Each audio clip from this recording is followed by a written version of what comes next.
You might have heard a little thing that would have made my high school history teacher turn over in the grave. That a certain ex-pro football coach said this last week, that there's been no oppression in the last 100 years that he knows of. He said that he didn't mean it about stuff in general, just about, something more specific. And so maybe he was just talking about sports. There's been no oppression in sports. Until we look back at the early 1900s and we see Jack Johnson, black boxer, who was invited to box so that the white man could show the superiority of the races. Or we look at the middle of last century, when each sport had to figure out how to integrate. And Jackie Robinson and others before him were told no for such a long time. And yet they persisted. Where basketball had to have for years the Harlem Globetrotters, not because they were so good that they could have their own team, but because they weren't allowed to be with the others. Or even in his profession, professional football, that outlawed all people of color back in the 30s and only beat that Jackie Robinson time by 1 year in integrating again. But maybe it's been since then that we've been right. Oh yeah, there was that Olympic thing where two athletes stood with fists out raised because of the oppression that still existed. Or maybe it was just last century, not this century, except for, remember Tiger Woods' caddy? Tiger Woods, arguably one of the greatest of golfers, and his caddy said he's just a black arse. Or just a couple years later, in 2014, when the owner of a professional basketball team looked at his girlfriend who was standing next to one of the greatest of hockey players, Magic Johnson, and said, "Don't take any more pictures with black athletes." No oppression at all. No oppression at all. This week I saw a picture that identifies, I think, very well what sometimes happens. It shows a man laying hurt on the side of the road, and a Pharisee passing by, looking down at the man and saying, "Thoughts and prayers."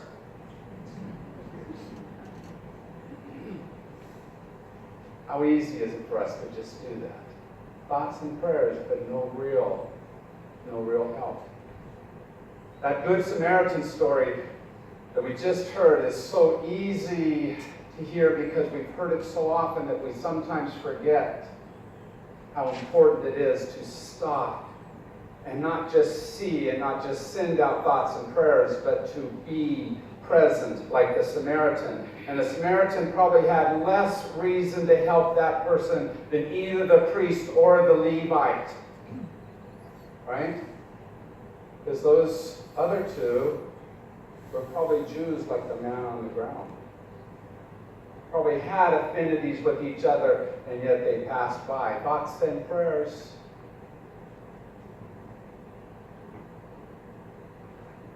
This is all in response to an inquiry which a man made about, what do I have to do to have eternal life? What do I have to do to be perfect? What do I have to do to get into heaven? Right?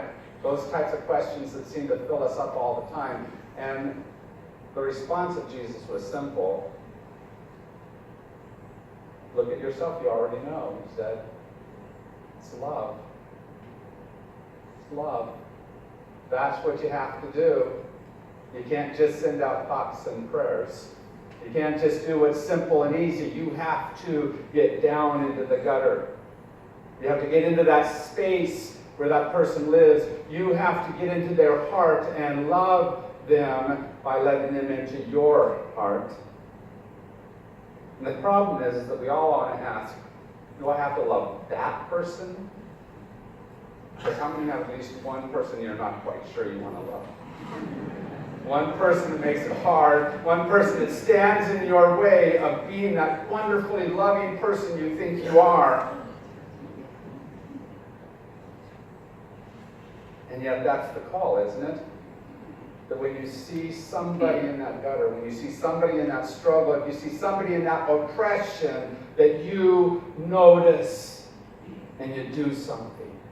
C. Kretzer wrote an article this week that said, "You're damn right, I'm in rebellion." And he talks about his struggle with where some people are at. He said, "You say tomato, I say testicles. See how far apart we are?"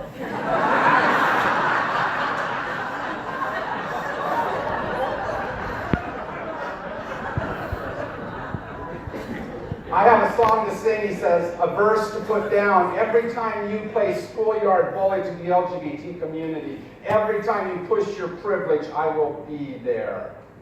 Why can't women truly be seen as equal? Why can't America be a place of true religious freedom? Why can't we be a nation of true equality where all colors, genders, orientations, nationalities, ages, and classes are afforded equal human dignity, value, and rights?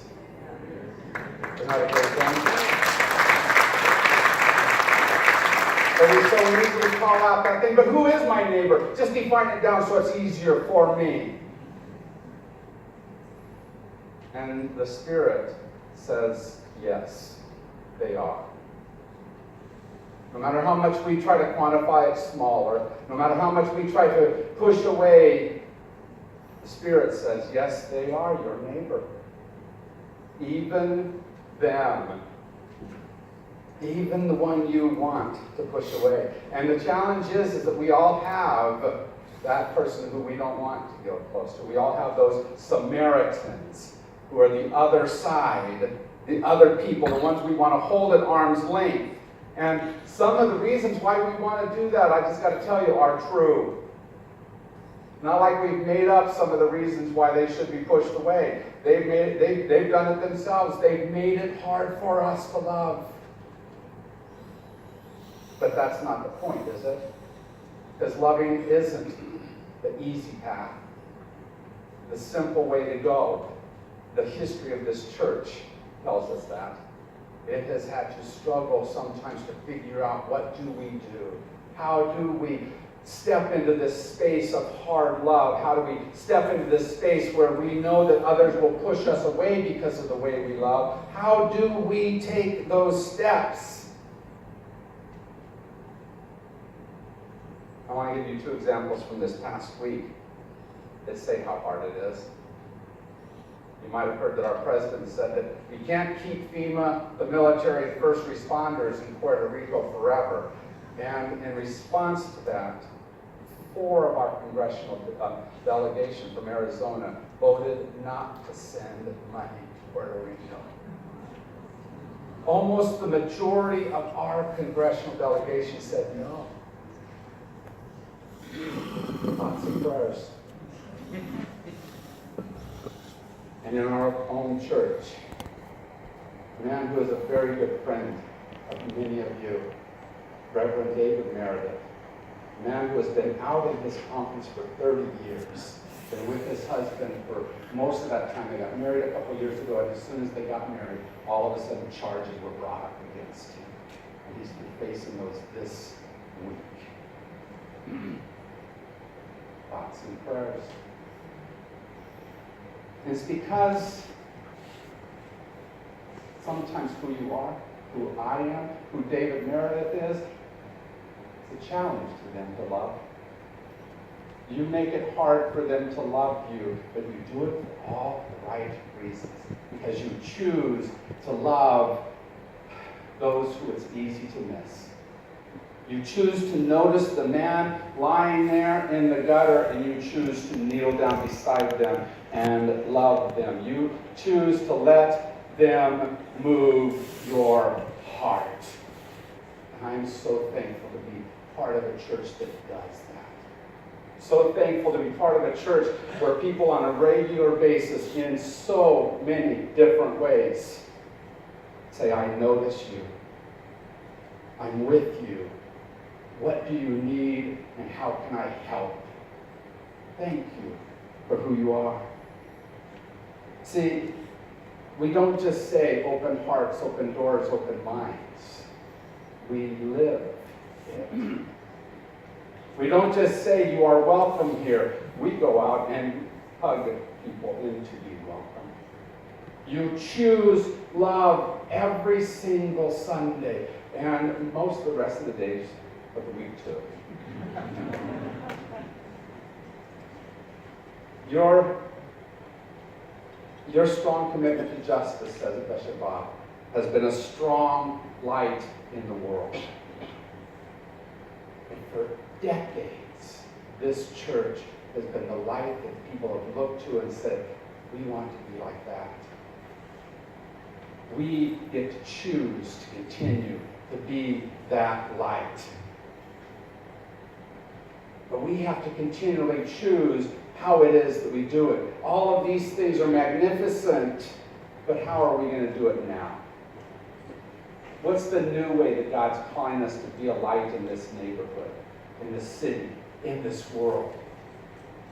What do we do with all the ways we've done something, and how do we change towards what we can be? We're at a crucial point of our history. At 50 years old, you get to decide what else.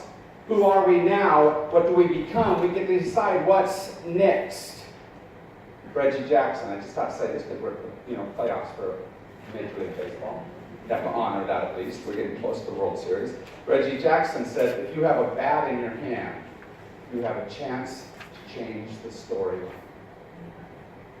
And we have that chance, don't we? We get to say, right here in this crucial, pivotal point of history, which way does America go now? Do we go the way of love, or do we choose the other way? How do we choose to continue to define ourselves? St. Francis, there's a little book written about him called The Little Flowers of St. Francis. I don't know if you've seen it, but it's marvelous. A lot of stories about his life. And I want to tell you two of them that I think will be instructive for us. The first one is that he heard that one of his followers, Brother Leo, had a vision, a dream. So he had him tell the story. What it was about was Brother Leo talked about how people were entering into this river, and they were getting carried away. Some of them would get about halfway across. Some of them would get three-quarters. Some would almost get to the other bank, but they would get carried away. And then people started walking into the river without burdens. Because you see, all those first people they saw were carrying all kinds of burdens into that river, and the burdens were what were carrying them away. And it was only the ones that were going in burdenless that made it to the other side.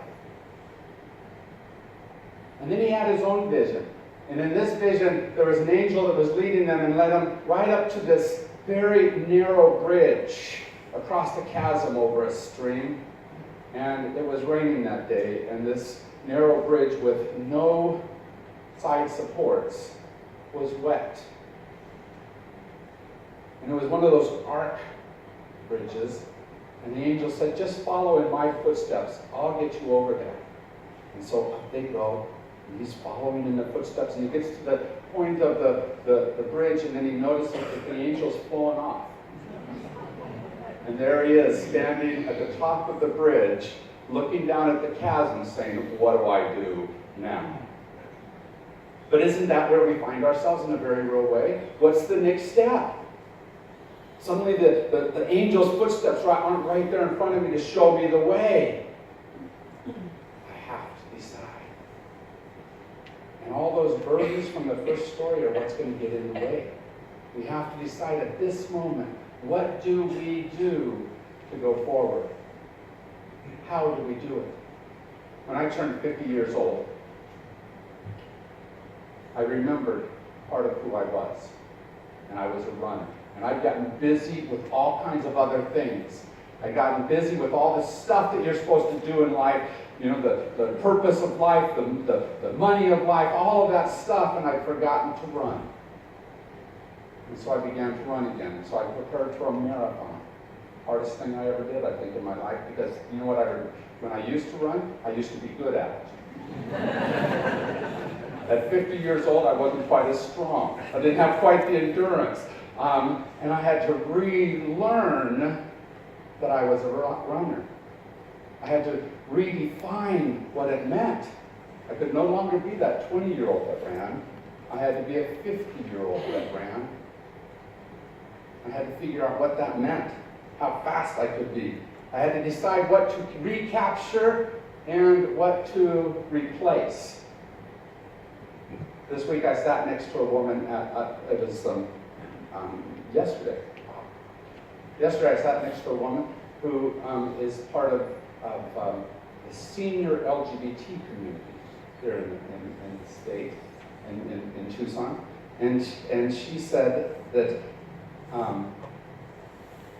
she gave me a piece of paper that said, here's a new way you might want to think about something.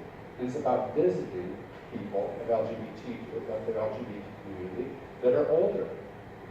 Well, you know, we used to be really young and we could do all kinds of stuff that way. Suddenly, some of you have put on that deep gray hairs. And so what we can and should be changes, doesn't it?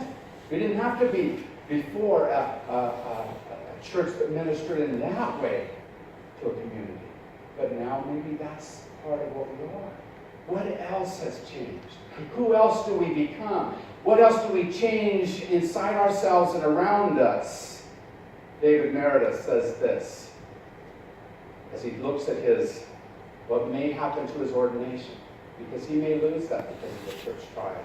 As he looks to say what can be next, he does say this: the church cannot stop good news from being proclaimed by these lips. Nothing they can do will stop that.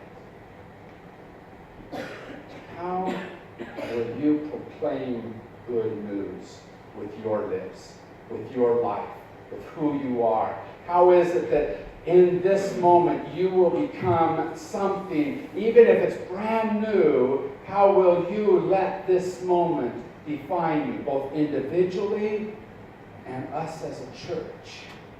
What is it that we become?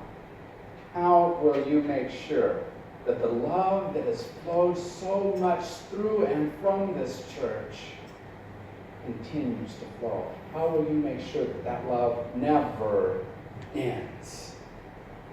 You see, we've been feeling that flow of the Spirit, that blowing of that wind into ourselves for so long that sometimes you forget that you still need to relearn how to use it. And it's flown into so many different ships, hasn't it? And so many different ways of sailing this ocean. What's the ship that is needed right now? What does this church need to be to sail into whatever the future is, just right here for us right now? How will this love that has been passed down to you flow out through you? What's next? Who is St. Francis going to become in your lifetime? You see, there's somebody out there, somebody around you that needs to know that they are loved, because right now they're not sure of it. Because of whatever thing that is happening, however the oppression is going on, however they found themselves in the gutter of life. And they need you to tell them that they are loved. They need you to proclaim once again that love is possible in their life. Shinedown is one of my favorite newer bands. They've been around for a while, but I've just rediscovered them. And they sing a song that says, How did you love? And that's one important question, they say. How did you love? And they go on in another song to say, I'll follow you down to the eye of the storm. Don't worry, I'll keep you warm. I'll follow you down. While you're passing through space, I don't care if we fall from grace, I'll follow you down. Are we willing to go down to whatever space we can find someone and be with them in that space? L.R. Noss says, do not be dismayed by the brokenness of the world, all things break and all things are mended. Not with time, as they say, but with intention. So go, love intentionally, extravagantly, unconditionally. The broken world waits in darkness for the light that is in you. That article that I told you about ends with these these 5 words. Grace is brave. Be brave. Love is brave. Be brave. God is brave. Be brave in this world. You have loved. You have been loved. Go and be loved once again for this world. Amen? Amen.